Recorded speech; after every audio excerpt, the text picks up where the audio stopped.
नमस्कार. निवेदक विठ्ठल पवार या माझ्या यूट्यूब चॅनलमध्ये आपल्या सर्वांचं मनपूर्वक स्वागत. मित्रांनो, वक्ता व सूत्रसंचालक यांनी कॉन्फिडंट स्माइल कशी करावी याबद्दलची माहिती आणि मार्गदर्शन करणारा हा यूट्यूब व्हिडिओ आहे. व्हिडिओला सुरुवात करण्यापूर्वी आपल्या सर्वांना सांगेल, जर तुम्हाला प्रभावी सूत्रसंचालक आणि उत्तम वक्ता व्हायचं असेल तर निवेदक विठ्ठल पवार याच यूट्यूब चॅनलला आता सबस्क्राईब करा, कारण इथं दररोज नवनवीन मार्गदर्शन आपल्याला दिलं जातं, तेही मोफत. मित्रांनो, तुम्ही कितीही भारी उत्कृष्ट भाषण द्या किंवा जबरदस्त अँकरिंग करा, पण जर तुमच्या चेहऱ्यावर एक कॉन्फिडेंट स्माइल नसेल तर लोक तुमच्याकडे लक्ष देत नाहीत.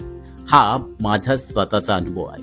आणि जर तुम्हाला वाटत असेल की तुमचे दात वाकडे आहेत म्हणून तुम्ही हसू शकत नाही, तर आजचा व्हिडिओ खास तुमच्यासाठी आहे. आज आपण पाहणार आहोत की पब्लिक स्पीकिंग मध्ये स्माइल का महत्वाचे आहे आणि विना ब्रेसेस लावता दात नॅचरली सरळ कसे करायचे, हे सगळे फॅक्ट्स तुम्हाला कोणीच सांगणार नाही.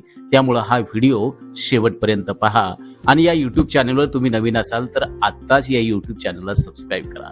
भाग 1, पब्लिक स्पीकिंग आणि अँकरिंग मध्ये कॉन्फिडंट स्माइलचे सिक्रेट आपण पाहणार आहोत. आवाजाची क्वालिटी. जेव्हा तुम्ही हसत बोलता तेव्हा तुमच्या व्होकल कॉर्डचा आकार बदलतो. यामुळं तुमच्या आवाजात एक नॅचरल गोडवा आणि एक कॉन्फिडन्स येतो. तुम्ही नोटीस करा, स्माइल करत बोललेला आवाज ऑडियन्सला आतून कनेक्ट करण्याचं काम करतो.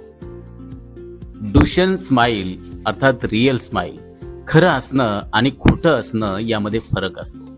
जेव्हा तुम्ही खरोखर हसता तेव्हा तुमच्या डोळ्यांच्या बाजूला सुरकुत्या येतात.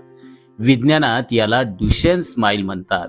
अँकरिंग करताना ही नॅचरल स्माइल असणं अत्यंत गरजेचं आहे, नाहीतर लोक समजतात की तुम्ही ऍक्टिंग करत आहात. फेक पॅन एम स्माइल प्रेक्षक लगेचच ओळखण्याचं काम करतात. भाग 2, स्माइल मित्रांनो का महत्वाचे आहे. मिरर न्यूरॉन्सची जादू काय सांगते की आपल्या मेंदूत मिरर न्यूरॉन्स असतात. जेव्हा तुम्ही स्टेजवरून कॉन्फिडेंटली हसता तेव्हा समोरच्या प्रेक्षकांच्या मेंदूत ते चित्र कॉपी होत असतं आणि तेही पॉझिटिव्ह फील करतात. तुमची स्माइल प्रेक्षकांच्या माइंडला कंट्रोल करण्याचं काम करते.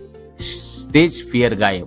हसल्यामुळे मेंदूत एंडोर्फिन्स आणि डोपामाइन रिलीज होतात. हे केमिकल्स तुमची भीती आणि टेन्शन कमी करतात. स्टेजवर घाबरला आहात, फक्त एक डीप ब्रीथ घ्या आणि स्माइल करा. टेन्शन आपोआप कमी होईल. करून पहा. भाग 3, विना ब्रेसेस दात सरळ कसे करावे. इथं आपण डॉक्टर जॉन म्यू यांच्या ऑर्थोपिक्स आणि म्यूइंग टेक्निकल बद्दल या ठिकाणी आपण बोलणार आहोत. बहुतेक लोकांना वाटते की दात सरळ करण्याचा एकच मार्ग आहे, तो म्हणजे ब्रेसेस. पण हे पूर्ण सत्य नाही. तुमच्या तोंडाची पोश्चर तुमच्या जबड्याचा आकार ठरवते. योग्य जिभेची जागा ही सगळ्यात महत्वाची ट्रिक आहे. बहुतेक लोक जीभ तोंडाच्या खालच्या भागात ठेवतात, पण नॅचरली जिभेचा पूर्ण भाग तोंडाच्या वरच्या भागाला, पॅलेट किंवा टाळूला चिकटलेला असावा. यामुळे वरच्या जबड्याला आतून प्रेशर मिळत असतो, तो एक्सपांड होतो आणि दातांना सरळ राहण्यासाठी नॅचरली जागा मिळते. ही सवय तुम्ही आजपासूनच लावा. नाकानं श्वास घ्या. तोंडानं श्वास घेतल्यानं जबडा आतल्या बाजूला दाबला जातो, चेहरा लांब होतो आणि दात वाकडे होतात. नाकानं श्वास घेणं ही सवय तुम्ही कायम ठेवा. यामुळे चेहऱ्याचा आकार आणि दातांची पोझिशन हे सुधारण्याचं काम होत असतं.